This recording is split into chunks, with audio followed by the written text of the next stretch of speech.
పరీక్షించుకోవాలి, జ్ఞాపకం చేసుకోవాలి. మనలను మనము ఏం చేయాలి? విమర్శించుకోవాలి. ఎదటోడు కాదు విమర్శించే, మనలో మనం విమర్శించుకునే వారిగా మరి ఉండడానికి ఈ వాక్యాన్ని మనం జ్ఞాపకం చేసుకుంటున్నాం. మనం లేచి నిలబడి బైబిల్ పాడుకుందాం. వరుసలో బలాన్నిస్తానికి, వరుసగా ఉండడానికి చూసుకొని కూర్చొని నిలబడవలసిందిగా మనం చేస్తాం.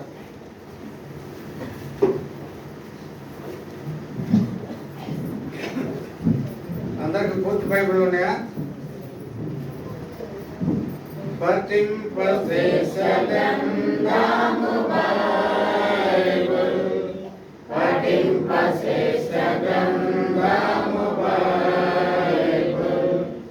అనుదినం పఠించిన ప్రేమతో నడుపును. ఓ పఠింప శ్రేష్ఠ గ్రంథము Bible. The best book to read is the Bible. The best book to read is the Bible. If you read it every day, it will help you all the way. Oh, the best book to read is the Bible. दुनिया में सबसे प्यारे पुस्तक Bible, दुनिया में सबसे प्यारे पुस्तक बाइबल। पढ़े करो हो ना हो, सामने खर्चा हो ना हो, ओ दुनिया में सबसे प्यारे पुस्तक बाइबल। వశీకరించిన పుస్తకము వేదమే, వశీకరించిన పుస్తకము వేదమే, అండడం వాసిత కుండ్రమల్ నడతమే, ఓ వశీకరించిన పుస్తకము వేదమే. కూర్చోండి. సహోదరి సహోదరులరా, మన మందిరానికి వచ్చి పోవడంలో మనకేమంత క్షేమం లేదు కలగదు. కానీ వాక్యం విని వాక్యానుసారంగా నీవు నేను జీవించినప్పుడు అప్పుడు వ్యక్తిగతంగా నీకు ఫలితం, కుటుంబంగా నీ కుటుంబానికి ఫలితం. నువ్వు ఏ సంఘానికి వెళ్తున్నావో ఆ సంఘానికి ఫలితం ఉండదు. కాబట్టి వాక్యం వినుట వలన విశ్వాసం కలుగును, నమ్మటం వలన రక్షణ కలుగును. ఇక్కడున్న దాదాపుగా ఎక్కువ శాతం కూడా వాక్యం విని విశ్వసించిన వారు, నమ్మి రక్షణ పొందిన వారు. ఈ పరిశుద్ధ గ్రంథంలో 66 పుస్తకాలు కలిగినటువంటి ప్రపంచంలో మొట్టమొదట ముద్రించబడినటువంటి ఈ గ్రంథం, వేల భాషలో ముద్రించబడినటువంటి ఈ దైవ గ్రంథం మన జీవితాల్లో, మన కుటుంబాల్లో, మన వ్యక్తిగతంగా మనం ఈ వాక్యాన్ని అనుభవిస్తున్నామంటే మనం ఎంతో ధైర్యం. కాబట్టి మనం చదువుకున్నటువంటి భాగంలో ఆయన మరణాన్ని జ్ఞాపకం చేసుకునే వారికి ఉండాలి. ఆయన మరి శిలువ కార్యమును స్మరించుకునే వారికి ఉండాలి. మనం ఎప్పటికప్పుడు వాక్యం చేత పరిశుద్ధపరచుకొని శుద్ధి చేసుకునే వారికి ఉండాలి. ఆ విధంగా ఆత్మదేవుడు మనల్ని సిద్ధపరచును గాక. మన భాగంలో కన్నా లూకా సువార్త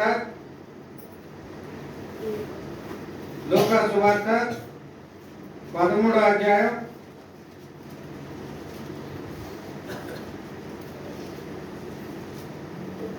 13వ అధ్యాయం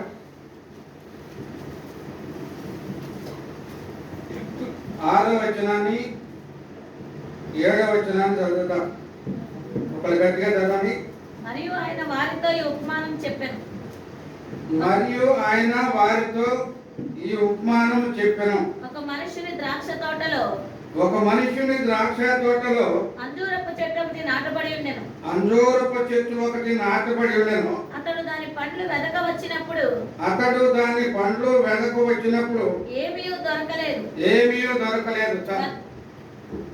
ఇక్కడ మనం చదువుకున్న లూకా 13:6 వచనంలో 7వ వచనంలో మనకి స్పష్టంగా ఒక తోట కనపడతా ఉంది.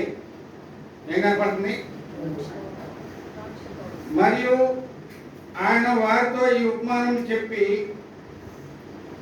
ఒక మనుషుడు ద్రాక్ష తోటలో అంజూరపు చెట్టు నాటబడి ఉండెను. వేసిందేమో ద్రాక్ష తోట. దాంట్లో మనకు రెండో భాగంతో చూపిస్తుంది ఉంది అంజూరపు చెట్టు. తోట అంటే ఏంటి, అడవి అంటే ఏంటి? బ్రదర్స్ చెప్పండి, తోట అంటే ఏంటి, అడవి అంటే ఏంటి?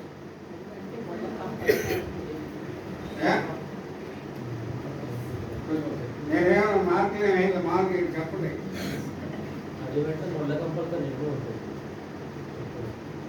అడివంటే పడి మచ్చిని అడివంటారు, నాటికి తోట అంటారు. ఏమంటారు? పడి మచ్చిన దాన్ని అడివంటారు. మనం నాటి మన హ్యాండ్వర్లో సంరక్షణ చేసుకునే దాన్ని తోట అంటారు. సరే, ఏదైనా కానీ మొత్తానికి ద్రాక్ష తోటలో ఒక అంజూరపు చెట్టు. ఎన్ని చెట్లు ఉన్నాయి? అంజూరపు ఒక చెట్టు. అయితే ఇక్కడ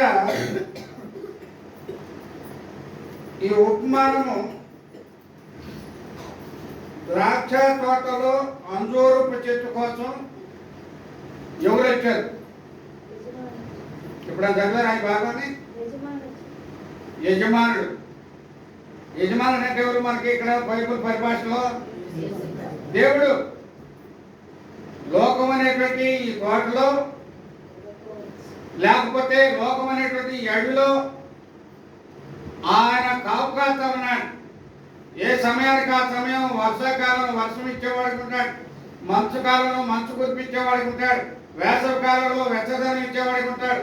అన్ని కాలంలో కడవరి వర్షం, తొలకరి వర్షం, అన్ని వర్షాలు దయచేస్తా ఉన్నాడు. ఎవరికి? సమస్త జీవరాశులకి. ఎండ కావాలా, వాన కావాలా, చలి కావాలా, మరి వెచ్చదనం కావాలా. ఈ 4 విధాలైనటువంటి పరిస్థితి సృష్టి ఆరంభం నుంచి ఇప్పుడు వరకు కొనసాగుతూ ఉంది. ఇక్కడ బలవర్తమానంలో మనం తీసుకున్న ఈ సబ్జెక్టు, యజమానుడు తన తోటను గురించి వీక్షించడానికి వచ్చాడు. తన యజమానుడు ఆ తోట కోసం ఎంతో క్రయాన్ని చెల్లించిన వాడు ఉన్నాడు. తోట అయితే ఊరినైతే అనంత వెలిగి వచ్చుదమ్మా, కాపు సరైన కాపు వచ్చుద్దా మా ఇది చూడండి. నాకెళ్తాడు చెప్పేటప్పుడు ఏమని చదవమన్నప్పుడు ఏం చేయాలి? వాక్యం చదవాలి. చదువు రాకపోతే మామూలుగా నిద్రపోకుండా అప్పనే వాక్యం చూస్తాం. మరి చదువు రాకపోతే దేవుడిని అడగండి. నాకు తెలిసినాడు చదువు రాదు, ఇవాళ రోజు హిందీలో వాక్యం చెప్తున్నారు. ఏంటో మన తెలుగు భాష అటువంటి పెట్టు, హిందీలో వాక్యం చెప్తున్నారు. ఎవరు ఇచ్చారానికి? వాళ్ళ తల్లిదండ్రులు వెళ్ళారు, దేవుడు ఇచ్చాడు. కాబట్టి యజమానుడు ద్రాక్ష తోటలో అంజూరపు చెట్టును చూశాడు. చూడమ్మా, మన తరాల బాగున్నారు. అతడు దాని పండ్లు వెతకవచ్చినప్పుడు ఏమీ దొరకలేదు. అతడు దాని పండ్లు వెతక వచ్చినప్పుడు ఏమీ దొరకలేదు. ఏం పండ్లు వెతకడానికి వచ్చాడు? ద్రాక్ష తోట ఉందిగా. ద్రాక్ష తోటలో అనేక మొక్కలు ఉన్నాయి. మరి ఆజ్ఞాత కొడవలు పెట్టి ఒకే అంజూరపు చెట్టు ఉంటే ఆ చెట్టు ఎదగడానికి కారణం ఏంటి? ప్రియ సహోదరి సహోదరులరా, ఈ వాక్యం అంతా కూడా మర్మంతో ఉంటుంది. మామూలుగా ఒక పాఠ్య పుస్తకం లాగా చదువుకోకపోతే దానికి ఏమి నీకు ఏమి కూడా రుచుడదు.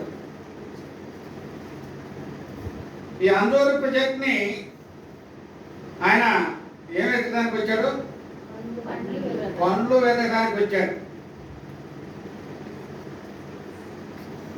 ప్రియ సహోదరి సహోదరుడా, నీవు నేను రక్షణ పొంది ఎన్ని సంవత్సరాలు అవుతుంది?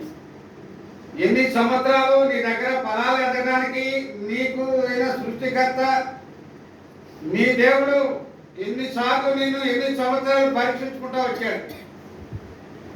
ఫలాలు ఉన్నాయి ఆయన దగ్గర. దేవుడు ఇష్టపడే విధంగా నువ్వు ఫలిస్తున్నావా?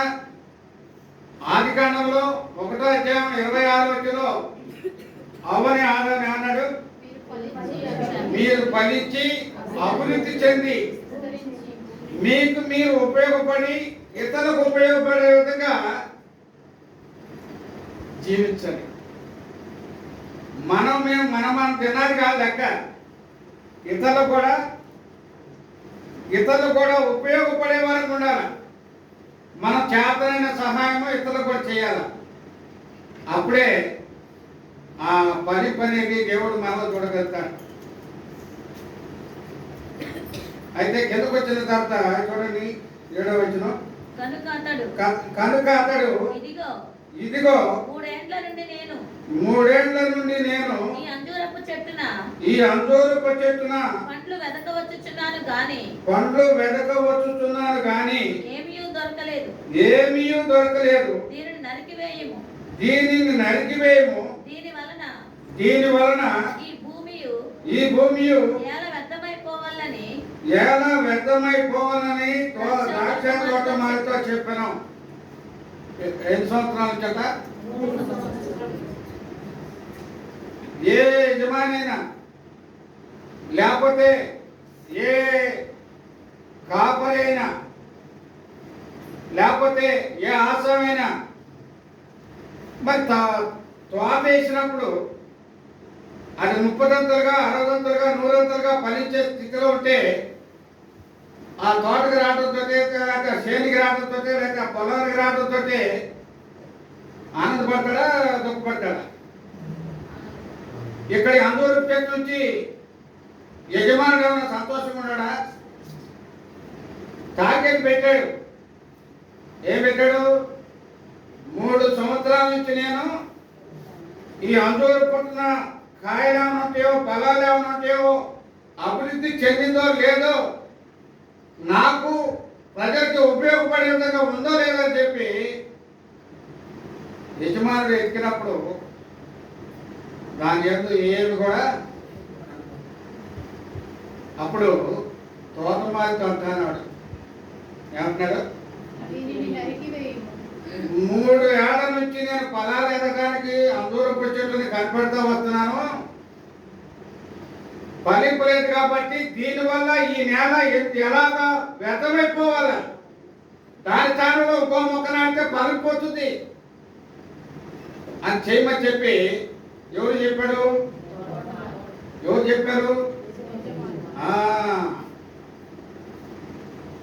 తోటమాలి యేసుక్రీస్తు ప్రభువారు, యజమాని తండ్రి అయిన దేవుడు. ఏమేంతో అయిపోతుందంట? నేల ఎంతో అయిపోతుందంట.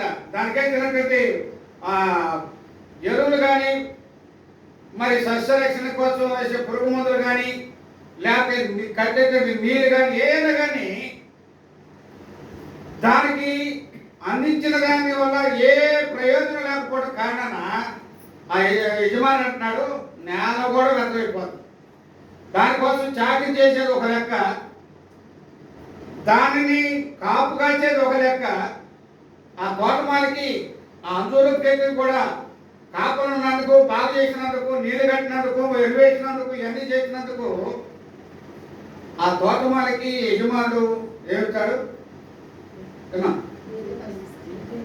జీతం ఇస్తాడు. ఏమిస్తాడు? ఎన్ని సంవత్సరాలు చెప్తున్నాడు? 3 సంవత్సరాలు.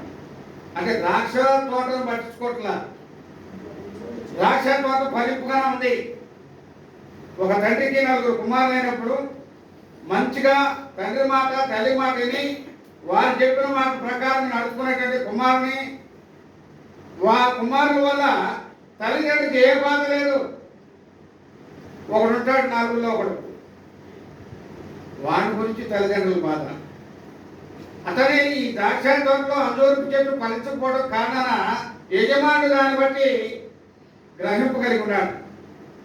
నీరు వ్యర్థమవుతుంది, ఎరువు వ్యర్థమవుతుంది, దానికి కాపలా కాయటం కూడా వ్యర్థమవుతుంది. తోటమాలి జీతం ఎంత అవుతుంది. అందుకని ఒక కఠినమైన మాట అన్నాడు. ఏమన్నాడు? నరికి వేయము. ఎంత కఠినమైన మాట అంటే,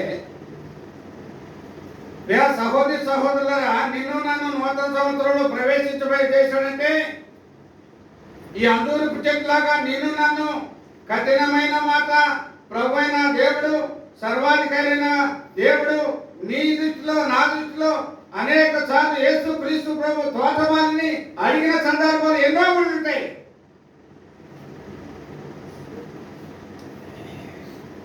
తోటమాలి ఏమన్నాడు? నెగ్గేసి అన్నాడా? ఏమా అయ్యా అన్నాడా? అయ్యా 3 సంవత్సరాలు చేసిన చాకరీ కంటే 3 సంవత్సరాలు కాల్చిన కాపుదల కంటే ఈ అంచూరపు చెట్టు విషయమై శ్రద్ధ కలిగి నిద్ర మాని ఆహారాలు మాని ఇంకా లోతుగా తవ్వి దానికి ఎరివేసి చేస్తాను. ఈ సంవత్సరం కూడా 25వ సంవత్సరంలో నీ ద్వారా దేవుడు కఠినమైన మాట నీలో నిర్లక్ష్య వైఖరి చూసి దేవుడు తోటమాలని యేసుక్రీస్తు ప్రభువు వారు ప్రశ్నిస్తే 26వ సంవత్సరం కూడా ఉండనే దేవా. రక్షించబడి అనేక సార్లు పనులు చేవేస్తూ ఆరాధన చేస్తూ ప్రార్థన చేస్తున్నటువంటి ప్రియ సహోదరి సహోదరురా, నీ సహోదరుని బట్టి నీ సహోదరుని బట్టి ఏనాడన్నా క్షమించు ప్రభు అని చెప్పి తండ్రి అయిన దేవుడు నువ్వు బతకనా అనుకున్నటువంటి దినాలు ఉన్నాయా? యేసు ప్రభు బతలాడుతున్నాడు. ఈ ఒక్క సంవత్సరం చూడు, ఈ ఒక్క సంవత్సరం చూడు, ఒక్క సంవత్సరం పదించినా సరే చదవది. అయితే వాడు అయ్యా నేను దాని చుట్టూ త్రవ్వి ఎరుగు వేయమట్టుకు ఈ సంవత్సరము కూడా ఉండనిమ్ము, ఈ సంవత్సరము కూడా ఉండనిమ్ము, అది ఫలించినా సరే, అది ఫలించినా సరే లేని ఎడల నరికించి వేయమని నరికించి వేయమని అతనితో చెప్పాను. అతనితో చెప్పాను. ఎవరితో చెప్పాడు? తోటమాలి యజమాని. నీ ప్రభు నా ప్రభు కల్వరిలో ప్రాణం పెట్టి రక్తము కాల్చి ఆరోహణుడై మృత్యుంజయుడై యుగకాలు ప్రభుత్వాన్ని చేస్తున్నటువంటి ప్రభు తండ్రి అయిన దేవుడి దగ్గర కుడిపార్శ్వం దగ్గర నుండి అయా ఫలానా బేతనియా సంఘంలో ఒక కుటుంబం ఉంది, ఆ కుటుంబం నీకు నిన్ను కష్టపెడుతుందేమో, లేకపోతే నీకు వ్యతిరేకంగా జీవిస్తున్నారేమో, లేకపోతే నీ మాట వినకుండా మరి సొంత ప్రయత్నాలతో జీవిస్తున్నారేమో, క్షమించు ప్రభా. ఈ సంవత్సరం 2026వ సంవత్సరం కూడా కాపుదల కాస్తాను నేను. ఆ అందరూ చేతి గురించి నాకు ఏకమే పర్లేదు, కానీ నా స్వశక్తితో ఆ అందరూ చేతులను ఫలించే విధంగా నేను చేస్తానని చెప్పి, అంటే ఇక్కడ రాసలేదు, దాని పక్కన ఉన్నటువంటి అర్థాలు అలాగొస్తాయి. ఎలాగొస్తాయి? అందరూ చెట్టు గురించి బతిలాడుకుంటాడు. ఒకటి నన్ను గురించి బతిలాడుకున్నాడేమో 26 సంవత్సరాలు ఉంటున్నాయ్యా. 25వ సంవత్సరం అంతా పనికిమాలిన జీవితం జీవించి 26వ సంవత్సరంలో క్షమించి క్షమాపణ హృదయంతో 26వ సంవత్సరంలో ప్రవేశింపజేశాను. ఈ ఒక్క సంవత్సరం చూడు, 27వ సంవత్సరం వస్తుంది చూడు, అప్పటికి ఫలించకపోతే, అప్పటికి అభివృద్ధి చెందకపోతే, అప్పటికి మీకు ఉపయోగపడే చెట్టుగా ఉండకపోతే, కాపు కాయకుండా ఉన్నట్టయితే మీ ఇష్టం. ఏమిష్టమైంది? నరికి వేసి 2025వ సంవత్సరం నుంచి మనం 26వ సంవత్సరంలో ప్రవేశించామని ఆనందపడుతున్నా, సంతోషపడుతున్నా, ఉల్లాసంలో ఉన్నావు విశ్వాసి. నీ గురించి ప్రభు నీకు తెలిసినటువంటి దేవునికి అయిష్టమైన దాన్ని ఈ 2026 సంవత్సరంలో వదిలిపెడతాం. ఆయనకి ఇష్టలుగా జీవితాం. కష్టం వస్తుంది, శ్రమ వస్తుంది, ఇబ్బంది వస్తుంది. యేసు ప్రభు వారు ఏ తప్పు చేయనప్పుడు కూడా వీడు దుర్మార్గుడు కాందే, వీడు పాపాత్ముడు కాందే, వీడు నరహత్తుడు కాందే, వీడు దేయబట్టిన వాడు కాందే, అనేకమైనటువంటి వ్యర్థమైన భాషలు నీ ద్వారా నా ద్వారా దేవుడు ప్రభు పడ్డాడు. ప్రభు ఎక్కడున్నాడు? తండ్రి కుడి పార్శ్వమున ఉన్నాడు. ఆయన ఏం చేస్తున్నాడు? ప్రార్థన చేస్తున్నాడు, విజ్ఞాపన చేస్తున్నాడు, కృతజ్ఞతాస్తుతులు చెల్లిస్తున్నాడు, యాచన చేస్తున్నాడు. యాచన అంటే అడుక్కోవటం. ఎవరి గురించి? ఈ పనికిమాలిన మానవుడి గురించి. ఎవరి గురించి? ఈ దుర్మార్గంగా ప్రవర్తించేటువంటి ఈ మనుషుల గురించి తండ్రి అయిన దేవుని యాచన చేస్తున్నాడు. భిక్షాదేహి అని వస్తారు వాళ్ళు కూడా. ఇప్పుడు ఆ భాష మాట్లాడలే. ఇటువరకు నీకు భిక్షాదేహి అడుక్కోవడానికి వచ్చేవాళ్ళు ఏం చేస్తారంటే భిక్షాదేహి అని చెప్పి, దేహి అంటే తను తాను ఎంతో రిక్తుగా చేసుకొని నాలో ఏమీ లేదు, నేను ప్రాణాన్ని కోల్పోయే పరిస్థితిలో ఉన్నాను, జీవనం కొనసాగించలేని పరిస్థితిలో ఉన్నాను, నన్ను బ్రతికించడానికి నాకు ఏదో సహాయం చేయి అని భిక్షాందేహాన్ని అడుగుకునే విధంగా ప్రభు అయిన యేసుక్రీస్తు వారు తండ్రి కుడిపార్శ్వం నుండి ఈ 26వ సంవత్సరంలో నిన్ను నన్ను ప్రవేశించడానికి ఎన్ని మార్లు ఆయన విజ్ఞాపన చేశాడు. గమనించావా ప్రియా సహోదరి సోదరులారా? ఈ 26వ సంవత్సరంలోనన్నా నీ జీవితాన్ని నా జీవితాన్ని ప్రభుకి ఇష్టలుగా జీవిస్తాను. శావకులకు ఇష్టలుగా జీవించడానికి, పెద్దలకు ఇష్టలుగా జీవించడానికి, పరిచారకులకు ఇష్టలుగా జీవించడానికి, విశ్వాసులకి మాదిరికరంగా ఇష్టలుగా జీవించడానికి నేర్చుకున్నాం. ఆ ఇష్టలుగా జీవించేది నా తల్లిదండ్రులు మనకు నేర్పలేదు. మన అన్నదమ్ములు, మన భార్య, మన భర్త మనకెవరికి నేర్పలేదు. కానీ ఈ పరిశుద్ధ గ్రంథమే, ఈ పరిశుద్ధ గ్రంథము నా ప్రాణమని, ఈ పరిశుద్ధ గ్రంథము నా జీవమని నువ్వు ఎప్పుడైతే తీర్మానించుకొని ఒప్పుకొని నీకు కలిగి ఉన్న దాని అంతటికంటే ఈ పరిశుద్ధ గ్రంథాన్ని ఎప్పుడు ప్రేమిస్తావో, ఏది ప్రేమించాలా? కొంతమంది బంగారాన్ని ప్రేమిస్తారు, కొంతమంది బిల్డింగ్లు ప్రేమిస్తారు. మన ఒక సహోదరుడు ఉంది, అన్న మీ ఊర్లో స్థలంలో అది చెప్పండి కొంటాను. ఏంటంటే అమ్మా నిజంగా ఏమంటుంది? పిల్లికి భిక్ష పెడదు అంటే నేను అనకూడదు, నా ద్వారా ఉంది. మీ ఊళ్ళో స్థలాలు ఉంటే చెప్పండి కొంటాను. ప్రభు కోసం నశించిపోయే ఆత్మను కొనడానికి కాదు. నాకెంత పొలం ఉంది, ఇంత ఇన్ని బిల్డింగ్లు ఉన్నాయి, ఇంతమంది పని వాళ్ళు ఉండాలి మాకుంది, ఈ కాదు. ఒకరోజు అది నశించిపోదు. నీ బిల్డింగ్లు నీ ఎమ్మటి రావు, నీ పొలాలు నీ ఎమ్మటి రావు, నీ అందచందాలు నీ ఎమ్మటి రావు. నువ్వు ఒక్కడవే పోవాలి. తల్లి గర్భం నుంచి ఎట్లా వచ్చావో మనకు సమయం లేదు. ఒక చిన్న భాగం నుంచి మనం బలం కదా. మత్తయి సువార్త 21వ అధ్యాయం. మత్తయి సువార్త 21వ అధ్యాయం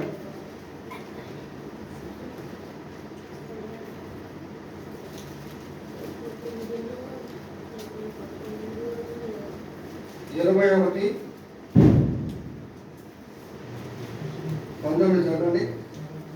అప్పుడు త్రోవ పక్కన ఉన్న ఒక అంజూరపు చెట్టును చూచి ఒక అంజూరపు చెట్టును చూచి దాని యొద్దకు రాగా దాని యందు ఆకులు తప్ప ఏమీయూ కనబడలేదు కనుక దానిని చూచి ఇక మీద ఎన్నటికి నీవు కాపు కాయ పొందువు కాక అని చెప్పాను. తక్షణమే ఆ అంజూరపు చెట్టు ఎండిపోయింది. అక్కడ అంజూరపు చెట్టు వచ్చాము. 3 ఏళ్ల నుంచి ఈ స్థలం దీనికోసం ఎందుకు వ్యర్థమైపోవాలని నరికివేయమని అంటే ఇక్కడ కూడా అంజూరపు చెట్టు గురించే చెప్తా ఉన్నారు. దీన్ని ఇంకా పూర్తిగా లోతుగా వివరించడం అనేది మనకి సమయం చాలు. కానీ ప్రభుత్వమైతే ఎప్పుడైనా మళ్ళీ మీ దగ్గరకు వచ్చేదా సంవత్సరం అవుతుంది అనుకుంటాను. మళ్ళీ ఎప్పుడైనా ప్రభు చిత్తమైతే పంచుకుందాం. అంజూరపు చెట్టు, అంజూరపు ఆకులు వైద్యానికి పనికి వస్తాయి. ఆదికాండం 3వ అధ్యాయంలో ఆదాములు దేవుని ఆజ్ఞను అతిక్రమించి పాపంలో పడ్డప్పుడు, మేము పాపంలో పడ్డామని చెప్పి వారి మనోనేత్రాలు ఎరిగించబడ్డప్పుడు, మేము మరి దిశమలతో ఉన్నామని చెప్పి వాళ్ళు గ్రహించినప్పుడు ఆ అంజూరపు ఆకులను కట్టడాగా చేసుకొని ఆ దేవుని ఎదుటికి వచ్చిన వారికి ఉన్నారు. అది దాని భావం ఏంటంటే అంజూరపు ఆకులు మానవుడి యొక్క సిగ్గులు కప్పేయగా ఉన్నాయి, మానవుని యొక్క దిశమలను కప్పేయగా ఉన్నాయి.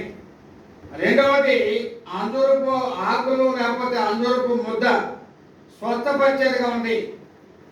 యెషయా గ్రంథం 38వ అధ్యాయం 21వ అధ్యాయంలో వచనంలో హిజ్కియా మరణకరమైన రోగం ఉన్నటువంటి హిజ్కియాకి ఆ పుండు బాగుపడటానికి ప్రవక్త ఏం చేశాడంటే అంజూరపు ముద్ద తీసుకొచ్చి ఆ పుండు మీద పెట్టది బాగుపడతాడని అన్నాడు. ఇంకా అంజూరపు చెట్టుని మనం చూస్తే ఇంకా బైబిల్లో అనేక స్థలాలు ఉన్నాయి. తర్వాత ప్రభుత్వం అయితే మనం ఆ సందర్భాన్ని పరిష్కరించుకున్నాం. కాబట్టి సమయం అయిపోయింది. మనకి బలలో మన పాల్పొందుకుందాం. ప్రార్థన పూర్వకంగా ప్రారంభ గడియల్లో బలలో చేయవేస్తున్నాం. ఇప్పుడు ఎంత యథార్థంగా నమ్మకంగా విశ్వాసంతో ఆ బలలో చేయవేస్తున్నామో 27వ సంవత్సరం వచ్చేంత వరకు ఆ విధంగా నన్ను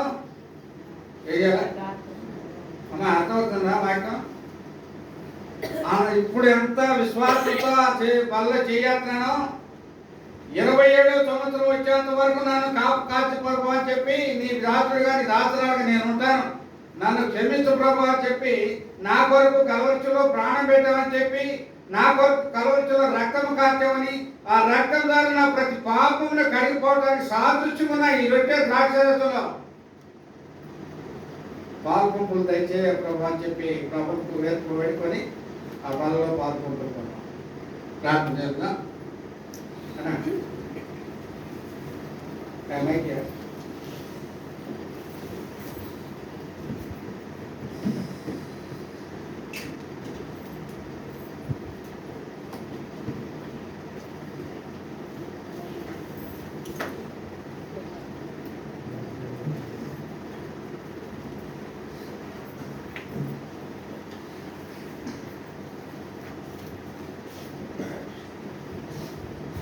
పరీక్షించుకున్నాం.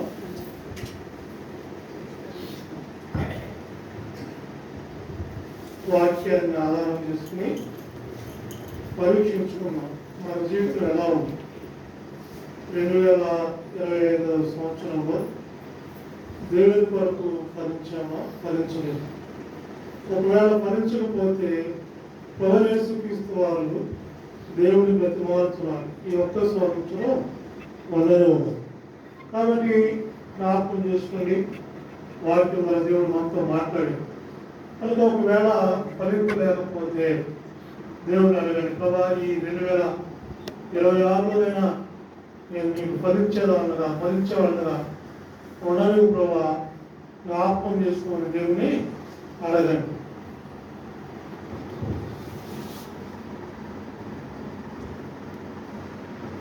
నేను మీకు అప్పగించిన వారిని ప్రభువు అప్పగించి ప్రభు యేసు తాను అప్పగింపున రాత్రి ఒక రొట్టెను ఎత్తుకొని కృతజ్ఞతాస్తుతులు చెల్లించి దాన్ని విరిచి ఇది మీ కొరకు నా శరీరము, నన్ను జ్ఞాపకం చేసుకుంటే దీన్ని చేయడం చెప్పాను. ప్రేమగా మా ప్రియ పరలోక తండ్రి, మహోన్నతులైన మా దేవ, నమ్మకమైన మా స్వామి సత్య సాక్షి, మీ ఘనమైన నామం బట్టి మీ స్తోత్రాలు వందనాలు. మా మధ్య ఆలోచనటువంటి మీ రక్త మాంసాలకు సాదృశ్యమైనటువంటి యొక్క రొట్టె దారికోసం ప్రార్థిస్తాం. కొన్ని జ్ఞాపకం చేసుకొని మమ్మల్ని పరీక్షించుకుని యోగ్యమైన విధానంలో ఉన్న ప్రభావ మీ బలలో పాలు పొందడానికి సిద్ధపరచండి. తండ్రి జ్ఞాపకం చేసుకోండి. ఈ రొట్టెకు సాదృశ్యమైనటువంటి మీ శరీరానికి సాదృశ్యమైన రొట్టెలో పాలు పొందడానికి సహాయం చేయండి. మమ్మల్ని అనుసరిస్తూ వేసుకోవాలన్నాము స్తుతించి ప్రార్థించి వేడుచున్నాం తండ్రి. ఆమేన్. ఎవరైతే పరీక్షించుకున్నారో మీ కుడి హస్తాన్ని మీ తలకు పైగా చూపించండి. మీ వద్ద రొట్టె తీసుకుని వచ్చినప్పుడు ఒక చిన్న ముక్క తీసుకొని పక్క వారికి అందించండి. మళ్ళీ సహోదరు వాళ్ళు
ఆ ప్రకారం భోజనం పిమ్మట ఆయన పాత్ర నచ్చుకుని ఈ పాత్ర నా రక్తం ఆయన కొంత నిబంధన మీరు దీవులను ద్రావునప్పుడల్లా నన్ను జ్ఞాపకం చేసుకున్నకై ఇది చేయడం చెప్పాను. మీరు ఏమిటి తిని ఈ పాత్రను త్రాగునప్పుడల్లా ప్రభుత్వం ఆయన మరణమును ప్రచురించదు. మాత్రం మీ పొందాల్సిన స్తోత్రాలు. మీరు శిలువలో నా కొరకై కాచిన నిబంధనల రక్తానికి సాధిస్తున్నటువంటి రాజరత్నం మేము కోరుకుంటుగా దేవా సహాయించి మనం దర్శించమని ప్రవేశిస్తున్నాము స్థుతించి ప్రార్థించి వేడుకుంటున్నాం తండ్రి. ఎవరైతే రొట్టెలో పాల్గొన్నారో మరొక పర్యాయం ఇప్పుడు హస్తానికి తనకు మీద చూపించండి. మీ అందరూ పాత్ర తీసుకొచ్చినప్పుడు ఒక చిన్న చుక్క తీసుకుని పక్క వారికి అందించండి.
ప్రేమగా మా ప్రియమైన పరలోకండి మహోన్నతుల మహాగణుల మీ ఘనమైన నామమును బట్టి మీకు వందనములు స్తోత్రములు కృతజ్ఞతాస్తుతులు చెల్లిస్తున్నాం. మాత్రంగా 2025 సంవత్సరం అంతా కాచి కాపాడి మీరు ఎక్కువ చోట్ల భద్రపరిచినందుకు స్తోత్రం. 2020 సంవత్సరంలో ప్రవేశపెట్టినారు దయాకిరీటుగా మీరు మాకు ధరింపజేసినందుకై మీకు వందనాలు స్తోత్రాలు. ఈ సందర్భంలో మీ నాశనం పెట్టి మా గమనానికి తీసుకొచ్చిన విలేక ద్వారా బట్టి స్తోత్రం. వాక్యం ద్వారా తండ్రి మమ్మల్ని పరీక్షించుకుని యోగ్యమైన విధానంలో నా ప్రభావ చేయవేసిన మా పిల్లలను బట్టి స్తోత్రములు వందనాలు. ఎవరు తెలియక ఆచారముగా అలవాటుగా పాల్గొంటే దయతో క్షమించమని ప్రార్థిస్తాను. మరొక పర్యాయం నా వివేచన కలిగి యథార్థమైన మనసుతో ప్రేత మాంసాలు చేయవలసిన దాని కొరకు సహాయం చేయవలసిందిగా ప్రార్థిస్తున్నాను. దాని మాత్రం మీ యొక్క పెద్దవర్తకుడి గ్రామంలో దేవ మీరు ఉంచినటువంటి వేదన దీపస్తంభాన్ని బట్టి మీకు వందనములు స్తోత్రాలు. మీ ప్రజలు నా ప్రభావాన్ని మీరు సేవిస్తుండగా ఆ తండ్రి వారి జీవిత యాత్రలో ఆ ప్రభుత్వానికి మీకు చాలా దేవుడుగా గొప్ప దేవుడుగా ఉంటూ నడిపిస్తూ వచ్చిన మీ ప్రేమకై వందనాలు స్తోత్రాలు. ఈ మందిరంలో మీ బల చుట్టూ ఒలివ మొక్కల వలె ఆ ప్రభాపతి ప్రభుదినము ఆ ప్రభా తండ్రి సాగిలపడి ఆరాధిస్తున్న మా ప్రియులందరూ కొరకే ప్రార్థిస్తున్నాం. వారి కుటుంబాన్ని దీవించము, ఆశీర్వదించు, ఆత్మీయంగా బలపరచండి. అతన్ని అతన్ని దిగినటువంటి యొక్క రొట్టె మొక్కలు అతన్ని ద్రాక్షరసము సార్వత్రికంగా చదివిన పరిశుద్ధులను చూపిస్తుండగా అతన్ని వారందరి కొరకాయ పేరు పేరున ప్రార్థిస్తున్నాం. తల్లి జ్ఞాపకం చేసుకొని సహాయం చేయండి. ఈ యొక్క వేతనాన్ని అభివృద్ధి పరచాలి. అనేక నూతన ఆత్మను మీకు తీసుకున్నామని ప్రార్థిస్తున్నాం. సహాయం చేయండి. దేవతని ముందున్న పరిచయ కొరకు సిద్ధపరచున్నాం. యేసు ప్రభువారి నామములో స్తుతించి ప్రార్థించి అదే విధంగా బ్రతమాల వేడుకొంచున్నాం తండ్రి. ఆమేన్.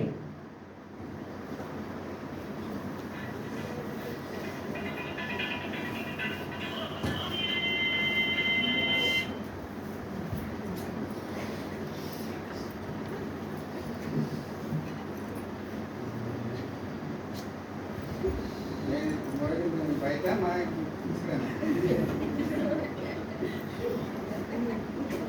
రక్షించబడ్డా మామూలు బాధపరచబడ్డా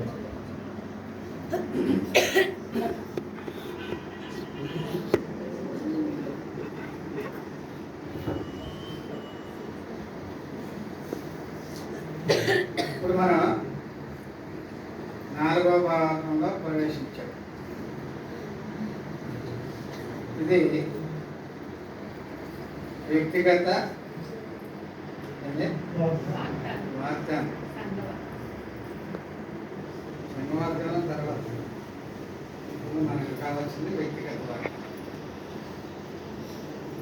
వ్యక్తిగత వాగ్దానం అనేది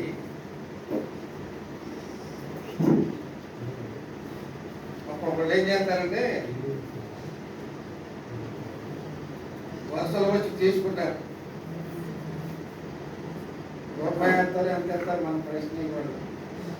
వరుసలో చూసి ఆ వాక్యం వాళ్ళకి నచ్చకపోతే అది బైబిల్లోనే జేబులో పెట్టినా మళ్ళీ అనుభవం వచ్చి ఇంకో భాగం వస్తారు. అంటే దానివల్ల మీకు ఉపయోగం లేదు. వాగ్దానం విశ్వాసంతో తీసుకోవాలి. బైబిల్ కూడా విశ్వాసంతో చదవాలి. అన్ని పుస్తకాలు బైబిల్ చదువుకోవాలి. దేవుడు పరిశుద్ధ గ్రంథంలో వాక్యం ద్వారా మనకు ప్రత్యక్షమవుతున్నాడని చెప్పి మన మనసులో ఒక గురి ఉండాలి. ఆ గురి కలిగి మనం మరి వాక్యం చేసిన ప్రార్థన, వాక్యం చదివినా, ప్రార్థన చేసిన, లేకపోతే ఆరాధన చేసిన, వాక్యం విన్నా, వాక్యం చెప్పినా ఆ గురి నీలో నాలో ఎప్పుడైతే ఉంటుందో ఏ వాగ్దానం ఇచ్చినా నా జీవితంలో నా ప్రభు నెరవేర్చాలి. కొన్నిసార్లు వాగ్దానం అనేది మన జీవితంలో నెరవేరకపోవచ్చు. కారణం ఏంటంటే మన మేలు కోసమే దాన్ని ఆలస్యం చేస్తాడు. అబ్రహాముని 75 సంవత్సరాలు అప్పుడు పిలిచాడు. పిలిచి 100 సంవత్సరాలు అప్పుడు ఏమిచ్చాడు? కుమారుడు అని పిలిచాడు. 17 చెప్పాడు, నీకు మీ సంతానం ఆకాశ నక్షత్రముల వల్లే విస్తరింపజేస్తారు. నీకు చేతనైతే బయటకు వచ్చి ఆకాశంలో ఉన్న నక్షత్రాలని లెక్కించడం, నీ చేతనైతే లెక్కించమన్నాడు. ఎన్ని సంవత్సరాలు వెయిట్ చేశాడు? అక్కడికి బయటపడి 17వ సంవత్సరంలో 17 అధ్యాయం అంటాడు, నువ్వు నాకేమి ఇచ్చినా కానీ ఏమి నేను సంతానం నేను వాడిని అయిపోయాను. నా పెద్ద దాచుడే నా ఆస్తికి కర్త.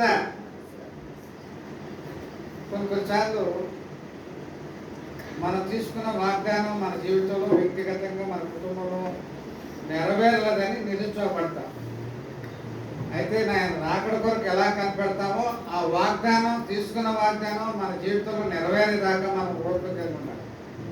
అంతం వరకు సహించిన వాడే దాన్ని లేక రక్షించబడతారు.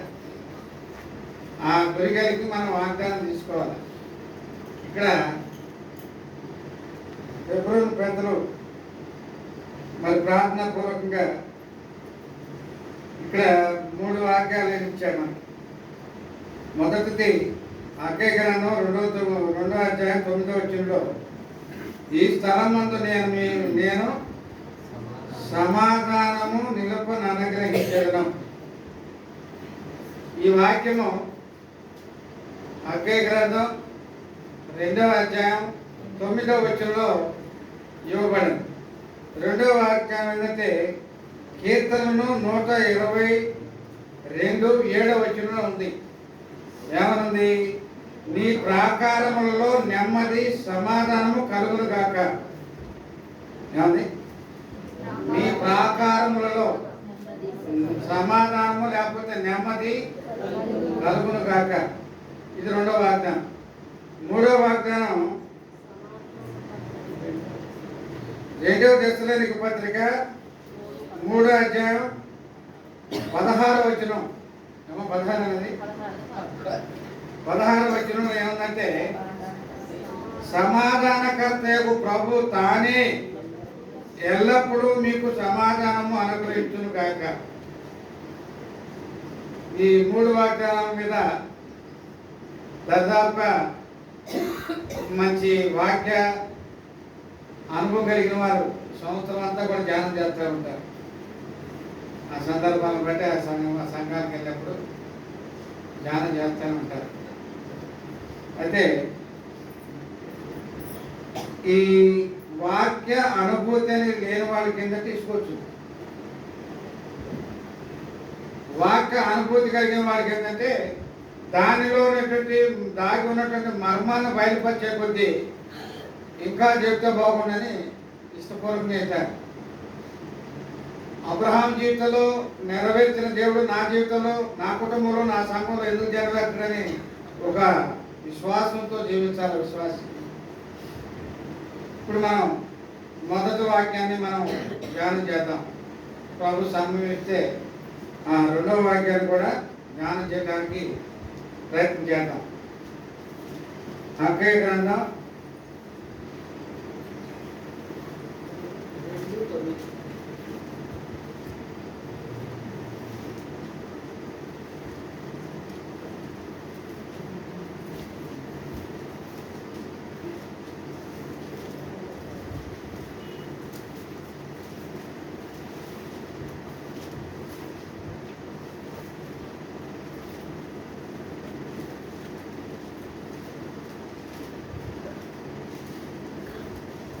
770.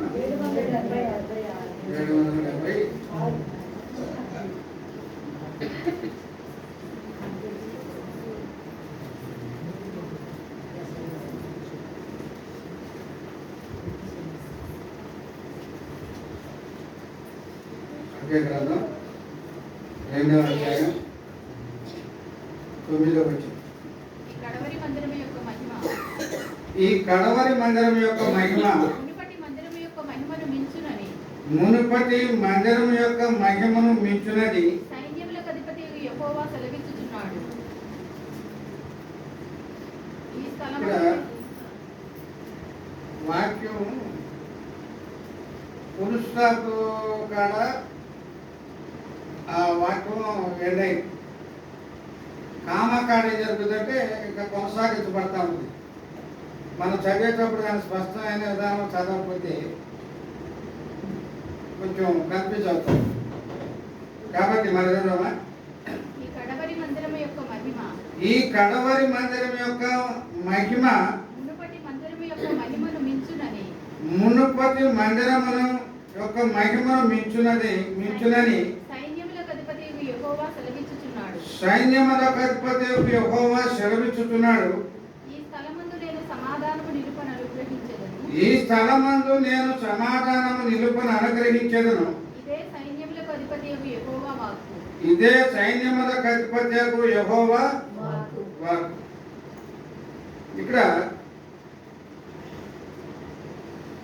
కడవరి మందిరం అంటున్నాడు. ఏమన్నాడు? తర్వాత మునుపటి మందిరం.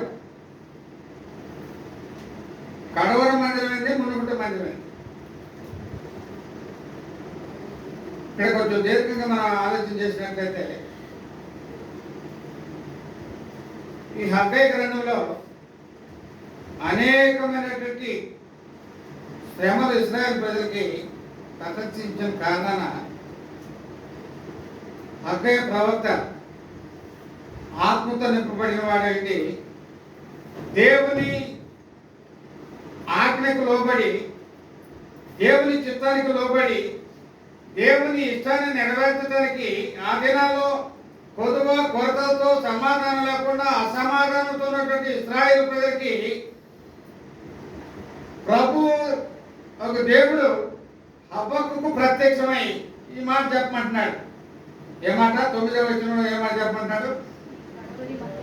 ఈ కడవరి మందిరము యొక్క మహిమ మునుపటి మందిరము కంటే మందిరం యొక్క మహిమను మించునని సైన్యములకు అధిపతియగు యెహోవా సెలవిచ్చుచున్నాడు. చూడండి, ఇప్పుడు ప్రారంభించేటువంటి మందిరం అంతకుముందు వేయబడేటువంటి మందిరం కంటే కూడా ఎంతో మహిమ కలిగినదై ఉంటుందంట. అంటే అంతకుముందు ఒక మందిరం వేయబడింది. యెరూషలేము ఎన్నిసార్లు పోగొట్టబడింది, ఎన్నిసార్లు కట్టబడింది. మొట్టమొదట దర్యావేసు కాలంలో ఆయన సొలొమోను కట్టినటువంటి మందిరాన్ని పడగొట్టాడు. ఆయన దేవుడు పడగొట్టించాడా, దర్యావేసే పడగొట్టాడు? కొన్నిసార్లు మన ఇష్టం వచ్చినట్టు మనం ప్రవర్తించినప్పుడు, మనం ఏర్పాటు చేసుకున్న మార్గాన్ని మనం నడిచినప్పుడు, ఓ నా కుమారుడు నా కుమార్తె అని ఆయన అనేక సార్లు మా వాక్యం ద్వారా, సువార్త ద్వారా, అనేక పరిస్థితుల ద్వారా, ఆయన శబ్ద యంత్రాల ద్వారా వినపడినప్పుడు కూడా నా కాదులే నన్ను కాదులే అని త్రోచి వేసినప్పుడు కూడా ఆయన వదిలిపెట్టకుండా పదే పదే పదే పదే హెచ్చరిక చేస్తా ఉన్నాడు. మరి 2026 సంవత్సరంలో మరి ఎన్నిసార్లు హెచ్చరించాలో, నన్ను హెచ్చరించాలో. 25వ సంవత్సరంలో హెచ్చరించి హెచ్చరించి హెచ్చరించి ఇసిగిపోయి ఎత్తపట్ట క్షమించి 26లో ప్రవేశింపు చేశాడు. సమాధానం లేని స్థితిలో రక్షణ పొందిన వాళ్ళు కూడా ఆ వచ్చినటువంటి శ్రమల బట్టి ఆత్మహత్య చేసుకోవాలని, అయిన అప్పులను బట్టి గ్రామం విడిచి పోవాలని ఉన్నటువంటి ఆ కుమారుడికి కుమార్తెకి, నా కుమారుడా నేనున్నాను, 2026 సంవత్సరంలో 25వ సంవత్సరంలో కట్టినటువంటి మందిరం కంటే 26వ సంవత్సరంలో కట్టినటువంటి మందిరం మహిమ కలదై ఉంది. ఏ మహిమది? మానవుడి యొక్క మహిమ కాదు, లైఫ్ అయిపోయే మహిమ కాదు, గాలి వానలు వస్తే పడదోయబడేటువంటి మహిమ కాదు. ఇది ఆత్మ మందిరం. ఏమన్నది? ఆత్మ మందిరం. ఈ మహిమ గల మందిరాన్ని కట్టడానికి అనేకమైనటువంటి పనిముట్లుగా ఈ బేతనీయ సహవాసంలో వడ్లపూడి గ్రామాన్ని ప్రేమించిన ఈ సహవాసంలో మిమ్మల్ని ఒక పనిముట్టుగా ఏర్పాటు చేసుకుంటాడు ఆయన. దేనిగా ఏర్పాటు చేసుకున్నాడు? ఒక పనిముట్టుగా ఏర్పాటు చేసుకుంటాడు. ఒక గోడ కట్టాలంటే ఏం కావాలి? ఇసుక కావాలా, ఇటుకరాయి కావాలా, సిమెంట్ కావాలా, నీళ్ళు కావాలా, అవన్నీ సమకూర్చబడి రూపించబడటానికి ఒక మేషన్ కావాలి. ఇన్ని విధాలుగా నేను దేనిగా సిద్ధపరుస్తున్నాడు? రాయిగా సిద్ధపరుస్తున్నాడు. ఆత్మ సంబంధమైన మందిరముగా నీ ద్వారా కట్టబడాలని, ఆ మందిరంలో ఒక రాయిగా నువ్వు అక్కడ తెలుస్తాయి ఉండాలని, ఆయన మందిరం మహిమను ప్రకాశించేది, ప్రజ్వలించేది నువ్వు కనులారా చూడాలని, ఈ బేతనీయ సహవాసంలో నేను ఒక సంఘం ఏర్పాటు చేస్తున్నాడు. ఒకప్పుడు సమాధానమైన స్థితిలో చూడండి, ఇక భాగంలో చూడండి, 16 వచ్చిన చదవమా. నాట నుండి ఒకడు 20 కుప్పల కంకులు వేయగా 20 కుప్పల కంకులు వేయగా 10 కుప్పలంత ధాన్యమే తేలుచున్నది. 10 కుప్పలంత ధాన్యమే తేలుచున్నది.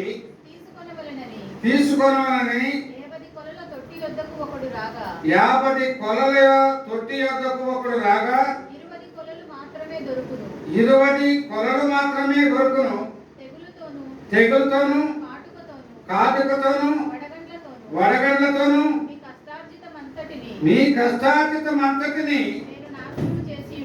నేను నాశనము చేసి ఉన్నాను. అయినను చాలు. ఎవరంతా నాశనం చేసింది? హబక్కూకు గ్రంథంలో అయితే ఇంకా చక్కగా ఇశ్రాయేలు తమ నీచ ప్రవర్తన బట్టి, తన అధిక తెలివితేటలు బట్టి దేవుని మార్గాన్ని విడిచిపెట్టి స్వంత మార్గంలో నడిస్తే, దేవుని నమ్ముకోకుండా లోకంలో ఇష్టమైనట్టు జీవిస్తామంటే దేవుడు జ్ఞాపకం చేసుకుంటున్నాడు. ఎన్నో విధాలుగా ఈ శ్రమ ద్వారా నా కుమారుడు, నా కుమార్తె నా తప్పు తిరుగుతాడేమో, యథార్థంగా తన హృదయాన్ని నాయనలో ఉంచుతాడేమో, శిలువలో నేను పంచించినటువంటి ఆ యొక్క త్యాగాన్ని అనేకులకి ఇతరులకు పంచుతాడేమో అని కొద్దిగా నష్టాలు చేస్తున్నాడు. 20 కుప్పలు ఎత్తేనట, మిగిలిందని 10 కుప్పలు వచ్చినట. 60 కొలలు కొలితే ఎన్ని కొలలు వచ్చిందా? నష్టం వచ్చిందా, లాభం వచ్చిందా? అయినా కూడా స్వతహాగా వాళ్ళు మార్పు చెందాలని, వారి జీవితాలు బాగుపడాలని, వారు వెలిగించబడాలని, కష్టంలో నుంచి, నష్టంలో నుంచి, శ్రమలో నుంచి వారిని విడిపించాలని నేను కొద్దిపాటి శ్రమలు అనుగ్రహించినప్పుడు కూడా వాళ్ళు ఏం చెప్తున్నారంట చూడమా తర్వాత.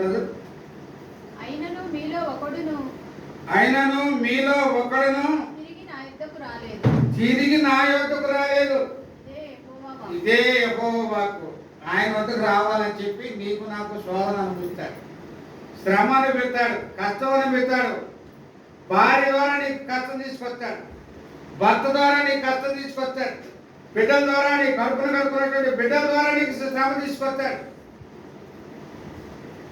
అన్నదమ్ముల వాళ్ళ ద్వారా శ్రమ తీసుకొస్తాడు, అక్క చెల్లెల ద్వారా శ్రమ తీసుకొస్తాడు. ఈనాడు అత్త అంటే కోడలు కెట్టదు, కోడలంటే అత్త కెట్టదు. అత్త కోడలు ఇద్దరు ఎవరమ్మా? అక్కలు చెప్పండి. అత్త ఎవరు, కోడలు ఎవరు? ఇద్దరు స్త్రీలే కదా. అత్తను దోషేసినట్టు అమ్మను దోషేస్తుందా? ఏమా కోడలు దోషేసినట్టు కూతురు దోషేస్తుందా? ఇలాగా నేను భూమి మీద అగ్నివేయ వచ్చాను కాబట్టి సమాధానం కలగజేయడానికి నేను రాలేదని యేసుక్రీస్తు ప్రభువారు సువార్తలు చెప్తున్నాడు. మనం అక్కడ దాకపోతే మన సమయం రాదు. ఇక్కడే ఉంది కొంచెం సబ్జెక్ట్ అంతా. ప్రియా సహోదరి సహోదరులారా, కడవరి మందిరము మునుపటి మందిరము కంటే మించున్నది. ఆ మించేది నీ కళ్ళారు చూడాలంటే, ఆ జరిగేటువంటి కన్స్ట్రక్షన్ కళ్ళారా చూడాలంటే, నీ చెవులారా ఆ అభివృద్ధి ఆశీర్వాదం వినాలంటే ఆయన వద్దకు మనం ఏం చేయాలా? మనం ఏం చేయాలి? మరలి రావాలా. ఆయన విడిచిపెట్టినాం. ఐగుప్తుకు పోయేటప్పుడు మంచి మనసుతోనే పోయారు. వాడికి ఎడపోయారమ్మా? ఐగుప్తుకు పోయేవారు యాకోబు సంతానం. యాకోబు అంటే ఎవరు? ఇశ్రాయేలు. యాకోబు అంటే మోసగాడు. అయితే యాకోబుని ఇశ్రాయేలుగా, తన ప్రియకుమారుడుగా, తను ఏర్పాటు చేసుకున్నటువంటి జనాంగంగా యాకోబు పేరు మార్చి ఇశ్రాయేలుగా చేశాడు. ఇశ్రాయేల్ అంటే తన కుమారుడు, జ్యేష్ఠ కుమారుడు అని ఆ పాత నిబంధనలో ఒకసారి నా దినపాఠంలో వచ్చింది. ఇశ్రాయేల్ దేవుడు తన జ్యేష్ఠ కుమారుడు, ప్రియ కుమారుడు, తన ముద్దుల కుమారుడు. చూడండి, ఒక మానవుణ్ణి, రక్తమాంసాలు కలిగినటువంటి మానవుణ్ణి, మంచేదో తెలియనటువంటి మానవుణ్ణి, ప్రేమేదో తెలియనటువంటి మానవుణ్ణి, విశ్వాసానికి అవిశ్వాసానికి తేడా తెలియనటువంటి మానవుణ్ణి స్నేహితుడిగా పిలుస్తున్నాడు. అబ్రహాం ఏమనిపిస్తున్నాడు? మానవుడికి దేవుడికి స్నేహం ఉందా? ఎప్పుడు ఉంది ఆ స్నేహం? ఆయన మాట ఉన్నప్పుడు, ఆయన పరిశుద్ధ వాక్యం ఎడల నీ మనసు కేంద్రీకరించి విశ్వాసంతో నమ్మినప్పుడు అప్పుడేమవుతుంది? స్నేహితులుగా మొట్టమొదట దాసులుగా ఏర్పాటు చేసుకున్నాడు.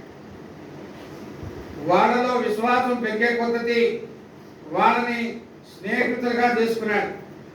వాళ్ళలో ఇంకా అభివృద్ధి పొందే కొద్దీ కుమారులుగా చేసుకున్నాడు. దాసుడు యజమానుడు చేసే సంగతులు దాసుడు తెలియదు కదా, తెలుసా? దాసుడిగా ఉన్నప్పుడే వ్యక్తికి యజమానుడు ఏది కూడా మనమే పేరు చెప్పడం, పూర్తిగా ఏది అప్పచెప్పడు. ఎవరు కప్పు చెప్తాడు? కుమారుడు కప్పు చెప్తాడు. ఎవరు చెప్తాడు? స్నేహితుడు చెప్తాడు. నువ్వు కుమారుడు ఉండడానికి ఇష్టపడితే ఆయన చిత్తాన్ని నెరవేర్చడానికి కష్టం వచ్చినా, శ్రమ వచ్చినా, ఇబ్బంది వచ్చినా, ఇరుకు వచ్చినా, ఏది వచ్చినా ఈ 2026 సంవత్సరాలు ఆయన కోసం జీవిస్తే ఈ వడ్డపూడి గ్రామంలో నశించిపోయి అనేక ఆత్మను సరికి తీసుకొస్తే బడా నమ్మకమైన దాసుడా, బడా నమ్మకమైన దాసుడా. ఏం కావాలి మనకి? చెడ్డ దాసుడా అని అన్నాడు ఒకడు. ఒకడికి 5 తలాలు ఇస్తే, ఒకడు 2 తలాలు ఇస్తే, ఒకడికి 1 తలాలు ఇస్తే ఎవరేం చేశారు? 5 తలాలు ఇచ్చినవాడు 5 తలాలు తీసుకున్నాడు. ఏం చేశాడు? ఏం చేశాడా? మరేంటి పరిచాడు? 2 తలాంతలు తీసుకున్నాడు. ఏం చేశాడు? మరి 2 తలాంతలు సంపాదించాడు. 1 తలాంత చేసినాడు. ఏం చేశాడు? భూమిలో దాచిపెట్టాడు. ఎవరు బడా నమ్మకాన్ని దాచుకున్నాడు? ఈ భూమిలో దాచిపెట్టినాడు, సంపాదించుకున్నాడు, సోమారుడు, పనికిమాలినోడు. ఈడవటానికి మన యజమాని నువ్వు ఇత్తని దానా వ్యక్తివాడను చల్లిన పంట చల్లిన కోయివాడని కఠినమని నేను ఎరుగుతున్నాను.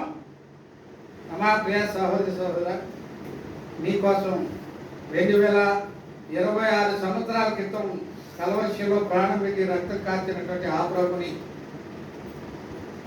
జ్ఞాపకం చేసుకుంటావా? జ్ఞాపకం చేసుకున్నావా? ఆ జ్ఞాపకంలోనే నువ్వు నడుస్తున్నావా? ఆ జ్ఞాపకాన్ని నీ జీవితానికి ఒక గుర్తుగా ఉంచుకుంటున్నావా? ప్రియ సహోదరి సహోదర, ఇక్కడ మునుపటి కడవరి మందిరం కంటే మునుపటి మందిరం కంటే కడవరి మందిరం మహిమ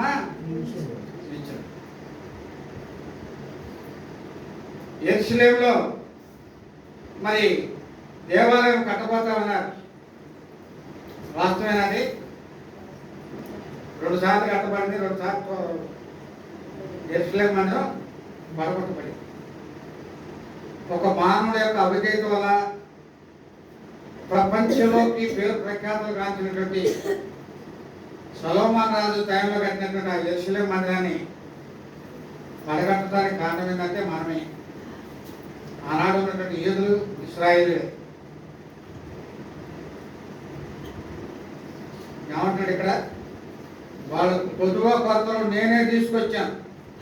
ఇంత నష్టం జరిగినప్పుడు కూడా నా వైపు తిరగట్లాళ్ళు, నా మాట వింటలా, ఆ విగ్రహాలకి, ఆ బయలుదేవతలకి, లోక సంబంధమైనటువంటి ఆచారాల అలవాట్లకి అట్టే మారుతున్నారు. కానీ శ్రమ వచ్చినా, ఇబ్బంది వచ్చినా నా వైపు చూస్తున్నా. నాకు రావాల్సిన మహిమను ఎవరికి ఇస్తున్నారట? విగ్రహాలకు ఇస్తున్నారు. నేను తండ్రిని అయితే నాకు రావాల్సిన మహిమ ఎక్కడుంది? నేను ప్రభునైతే నా అధికారం ఎక్కడుంది? నా రక్తము ఇచ్చి కొన్నటువంటి నా ప్రజలు మీరు కాదా? రేపు రాకడ సమయంలో మిమ్మల్ని నాకు సాక్షులుగా తండ్రి సాక్షులుగా నిలబడుతుంది.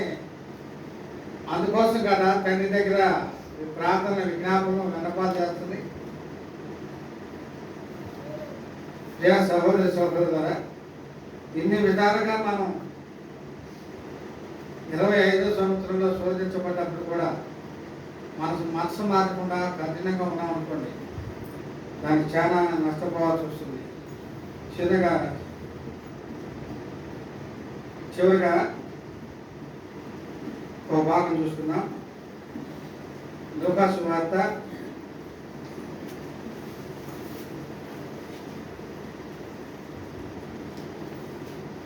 1వ అధ్యాయం 79వ వచనం.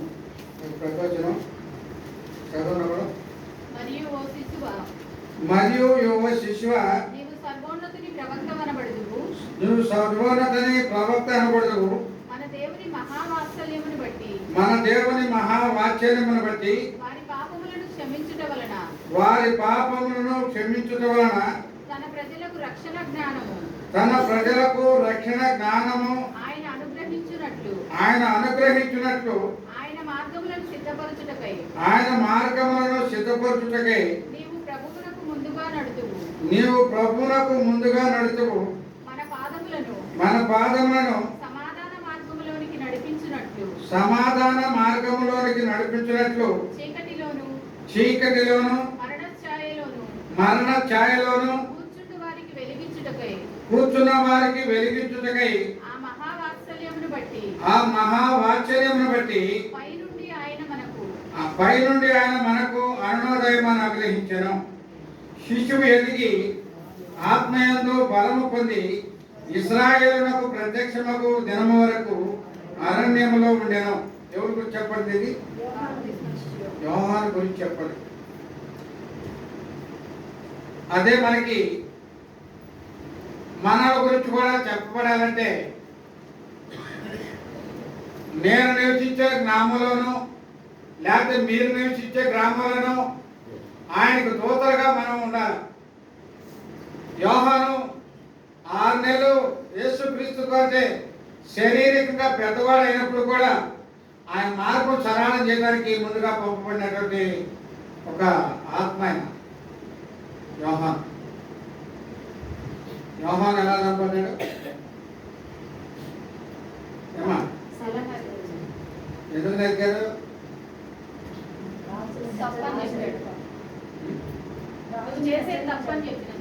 ఎవరికి చెప్పాడు? అది అసలు మనము అక్కడ ఉంది.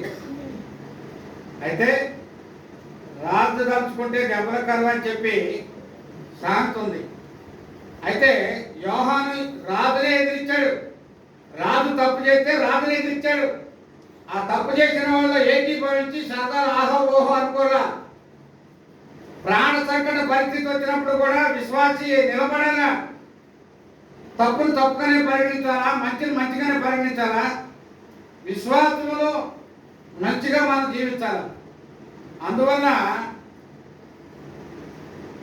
యోహాను అంటే హేరోదుకు కొంచెం ఇష్టమే అయినప్పటికీ తన భార్యను బట్టి యోహాను మీద కఠినమైనటువంటి పరిస్థితి తీసుకోవాల్సి వచ్చింది. హేరోదు జన్మదినం వచ్చింది. ఆ వచ్చినప్పుడు హేరోదు కుమార్తె ఆ దినాల్లో విందుకు పిలిచినటువంటి మంత్రులు, అధిపతులు, అధికారుల మధ్య నాట్యమాడి వాళ్ళని మెప్పించిన కారణాన ఒక స్త్రీకి ఒక బహుమానంగా ఎవరు తలిచ్చారు?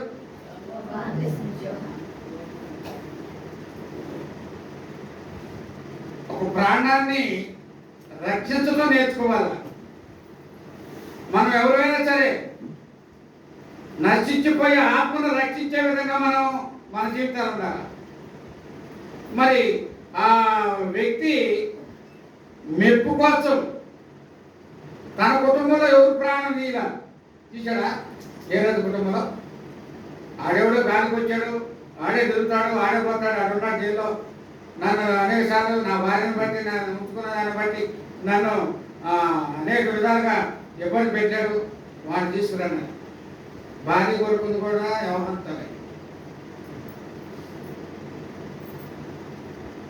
అలాంటి మరణాన్ని ఈ దానాల్లో పాస్టర్లు చంపబడుతున్నారు, పరిచారకులు చంపబడుతున్నారు, విశ్వాసులు చంపబడుతున్నారు, మందిరాలు కూర్చబడుతూ ఉన్నాయి. ఈ 2026 సంవత్సరంలో ప్రభు కోసం సాక్షిగా ఉండి బలమైన ప్రార్థన పరులుగా ఉండాలని 25వ సంవత్సరంలో మనకంటే యోగ్యులైన వారు, మనకంటే ఘనులు, విద్యావంతులు, వేదాంతాలు అన్ని తెలిసిన వారు ఉన్నా కూడా ఈ 26వ సంవత్సరంలో ప్రవేశించకుండా 25ని విడిచిపెట్టి నిన్ను నన్ను సజీవులుగా ఉంచేందుకంటే యోహోను వలె సాక్షిగా నిలబడటానికి, సమాధానం లేని చోట సమాధానం కలిగి ఉన్నాను. మన మొట్టమొదటి వాగ్దానం ఏర్పడి ఈ స్థలం ముందు నేను సమాధానం నిలుపుని అనుగ్రహించేది. హబక్కు కాలంలో 2వ అధ్యాయం 9వ వచనంలో అక్కడ కొరత ఉంది, అక్కడ మందిరం ఏర్పాటు కావాలా. ఆ మందిరం ఏర్పాటు కావడానికి దేవుడు సూచన చేశాడు. కడవరి మందిరము మునుపటి మందిరం కంటే మహిమ గలనదై ఉండాలి. నీ జీవితం 25లో కంటే 26లో మహిమ ప్రభావాలతో ప్రతిఫలితంగా ఉండాలని నిన్ను 26వ సంవత్సరంలో ప్రవేశింపజేశాడు. మనం నిలబడతా ప్రభు కోసం సాక్షిగా. నీ కుటుంబంలో నిలబడాలా, నీ గ్రామంలో నిలబడాలా, నీ సంఘంలో నిలబడాలా. మన పైన 2వ తిమోతి 2వ అధ్యాయం 1-2 వచనం చదవండి. అపోస్తలుడైన పౌలు తిమోతికి రాసిన 1 తిమోతి 2వ అధ్యాయం 1-2 వచనం చదవండి. మనము సంపూర్ణ భక్తియు మాన్యతయు కలిగి నెమ్మదిగాను సుఖముగాను బ్రతుకు నిమిత్తము అన్నిటికంటే ముఖ్యముగా మనుషులందరి కొరకును రాజుల కొరకును అధికారులందరి కొరకును విజ్ఞాపనను ప్రార్థనను యాచనలను కృతజ్ఞతాస్తుతులు చెల్లించాలి. ఇది మన కుటుంబానికి క్షేమం. అది దేవుడు ఇష్టపడేటటువంటి ప్రీతికరమైనటువంటి పరిచర్య. అదే ఈ 4 విధాలు ఉన్నటువంటి వారు ప్రపంచంలో ఉన్న ప్రతి మానవుడు ఉన్నాడు. ఎవరిని వదిలిపెట్టిన ఆయన మహిమని ప్రచురింపజేయడానికి, నిన్ను మహిమ కలిగిన దానిగా మహిమ గలవాడుగా నేను చేయడానికి ఆ 2 మందిరాలు కన్స్ట్రక్షన్ వ్యత్యాసం చూపిస్తున్నాడు. మరి ఈ వడ్డపూడి గ్రామంలో నిన్ను ముందుగా రక్షించుకున్న కారణం ఏంటంటే, సమాధానం లేని చోట ప్రభు సమాధానం వాళ్ళకి చెప్పాలి. వేదనలో, దుఃఖంలో, కష్టంలో, నష్టంలో ఉన్న వాళ్ళ దగ్గర వాళ్ళను పరామర్శించాలా, ఆదరించాలా, లేని వాడికి సహాయం చేయాలా, వక్ర మార్గంలో నడిచే వాడికి వాక్యం చూపించి సువార్త చెప్పి సమాధానకరమైన పరిస్థితి వారికి బయలుపరచాల. అప్పుడు 26లో దేవుడు నీ అందిష్టపడేవాడు ఉంటాడు. లేకపోతే మరలా 25లో పునరావృతం అయితే ఈ 26వ సంవత్సరం అంతా కూడా నీ కుటుంబాన్ని గురించి, నేను గురించి ఆయన దుఃఖపడేవాడుగా ఉంటాడు. మన ప్రభు మన ఎంత ఆనందించాలంటే ఆయన వాక్యాన్ని, ఆయన చిత్తాన్ని మనం నెరవేర్చే వాళ్ళకి ఉండాలి. చివరిగా ప్రతిభాగం చూసుకొని మనం ముగించుకుందాం. ఇదే లోక సువార్త 2వ అధ్యాయం 14 వచనం చూడండి. 2వ అధ్యాయం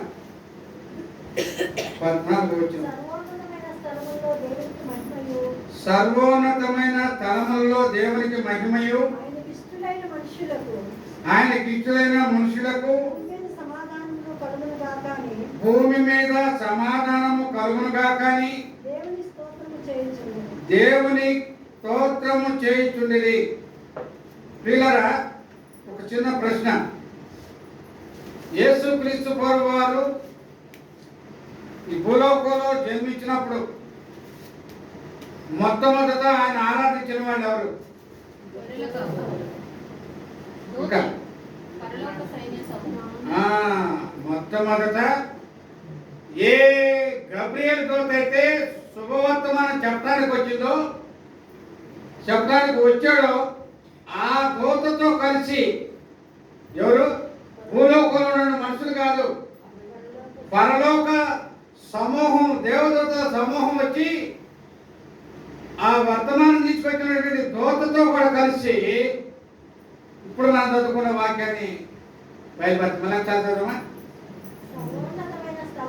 సర్వోన్నతమైన స్థలములలో దేవునికి మహిమయు ఆయనకి ఇష్టమైన మనుషులకు భూమి మీద సమాధానము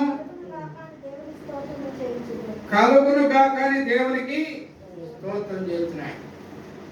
సమాధానం లేనటువంటి స్థితిలో ఉన్నటువంటి మానవులకి సమాధానం అనుగ్రహించాలని ఆయన మానవుడుగా జన్మించిన వాడుతున్నాడు. ఏదో జంతువుగానో పక్షిగానో ఏదో ఒక రూపంలో ఆయన జన్మించలేదు. కానీ ఎలా జన్మించాడు? నీవు నేను ఏ విధంగా రక్త మాంసాలు కలిగి ఉన్నామో అదే విధంగా ఆయన జన్మించాడు. నీవు నేను తల్లి గర్భంలో ఎలా జన్మించామో ఆయన ప్రత్యేకమైనటువంటి జన్మ. భార్య భర్తల పురుషుడు స్త్రీ కలయిక అనేది కాకుండా పరిశుద్ధాత్మ ద్వారా ఆయన జన్మించిన వాడుకున్నాడు.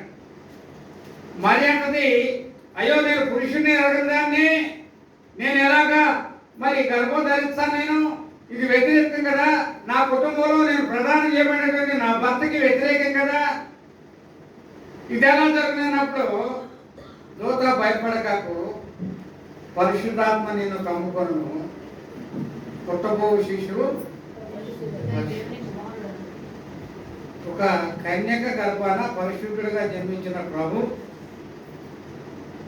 ఈ ప్రభు గురించి మరియకి యేసేపుకి యోహాను సువార్త 3వ అధ్యాయంలో సుమియోను అని ఆయన అంటాడు, ఒక ఖడ్గము నీ హృదయంలో నుండి చూసుకొని పోను. అసలు ఎంత బలమైనటువంటి వాగ్దానాలు మరి ప్రభువుని గురించి మనకు ముందుగానే తెలియపరచబడితే వాటిని చదువుతూ వినుతూ ఉన్నది, వాటి ద్వారా మనం జీవించాలనేటువంటి కోరుకునే విధానం అనేది ఎంత ధన్యకరమైందంటే చెప్పడానికి లేదు. రానున్న దినాల్లో భయంకరమైనటువంటి పరిస్థితులు ఈ 2026 సంవత్సరంలో మనం చూడబోతా ఉన్నాం. తుఫాన్లు, వరదలు, భూకంపాలు, కరువులు, కాటకాలు ఎన్ని రాబోతూ ఉన్నాయి. వాటి నుంచి తప్పించుకోవాలంటే ఓ ప్రియ సహోదరి సహోదరుడు, రక్షణ లేకపోతే రక్షణ పొందు. ప్రభు బిడ్డగా నువ్వు ఉండి ప్రభు కిట్టుడుగా నువ్వు మరణిస్తే సమాధానకరమైనటువంటి జీవితాన్ని నువ్వు కలిగి ఉంటావు.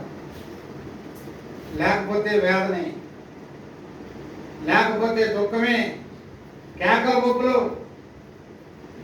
అలాంటి కాకుండా సమాధానకరమైనటువంటి స్థలంలోకి నువ్వు నన్ను రావాలంటే ఆయన చిత్తానికి లోబడి ఆయన ఇష్టాన్ని నెరవేర్చేవాడిగా మనల్ని ఆత్మదేవుడు తీర్చును కాక. ప్రభు చిత్తం అయితే 2వ అధ్యాయాలు పగలు 10:30కి మరలా మనం ఇక్కడే చేస్తాం. మళ్ళా రొట్టె చేసేవాడు ఎవరు? మనం తీసుకు 10:30కి ఆరాధన ప్రారంభించక మునిపే రొట్టె వాళ్ళ రాక్షరసం తీసుకురావాలి. తీసుకొస్తే 10:30కి మనం ప్రారంభించుకొని ఆరాధన ఉంటుంది. 2వ అధ్యాయం మనం స్మరించుకుంటాం. ఆ తర్వాత మన కోరిక ముగించుకుంటాం. అందరూ రండి, నైట్ వచ్చాం కదా, అవసరం లేదు అనుకోకండి. ఏ టైంలో ఏ వాక్యం ద్వారా నీతో మాట్లాడతాడు దేవుడు. నీలో ఉన్న పొదువు కొరతలు తీర్చడానికి ఆయన సిద్ధంగా ఉన్నాడు, సమాధానంగా ఉన్నాడు, సంతోషంగా ఉల్లాసంగా ఉన్నాడు. నువ్వు ఎలాంటి దానివైనా, నువ్వు ఎలాంటి వాడివైనా నీకోసమైనా ఈ బేతనీయ సహవాసంలో ఆయన ఉదాహరణకి ఇష్టపడుతున్నాడు. ఆ విధంగా ఆత్మదేవుడు మనల్ని సిద్ధపడుతుంది కాక మనం పాట పాడుకుంటూ వాగ్దానం అన్న పెట్టి అబ్బాల దాని మీద